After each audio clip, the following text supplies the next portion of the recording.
ही आहे घरगुती लौकी. नातेवाईकांकडे गेलो होतो तर त्यांनी लौकी दिली होती, तर त्याचीच भाजी करणार आहे. सकाळी सकाळी उपासीपोटी मेथी दाण्याचं पाणी भिजवले होते रात्रीच, त्याचं पण पाणी आणि मेथी दाणे उकडून पण त्याचं पण पाणी पिते मी आता. सकाळी सुरुवात केली आहे. कालचा उरलेला भात होता तो फोडणी दिला आणि त्याचा तर पुलावच करून टाकला. आठवड्यानंतर रुद्रांश जाणार आहे शाळेत, त्याच्यासाठी डोसे बनवून दिले सकाळी नाश्त्याला आणि टिफिनमध्ये सुद्धा. आणि गॅस ओट्याचा, किचन ओट्याचा तर सांगूच नका हाल काय आहे.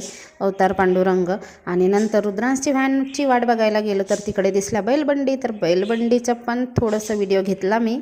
उलटी संडास लागली होती त्याच्यामुळे रुद्रांश झटकून गेला आणि 1 आठवड्यानंतर शाळेत जातो आहे, तर एक्सायटेड आहे. आणि रात्रीचं उरलेलं जेवण होतं रस्त्याच्या पलीकडे मी टाकते, गाई गुरं खाऊन जातात आणि हे माझे हिरो चालले ड्युटीवरती. नंतर मी नाश्ता करायला घेतलं.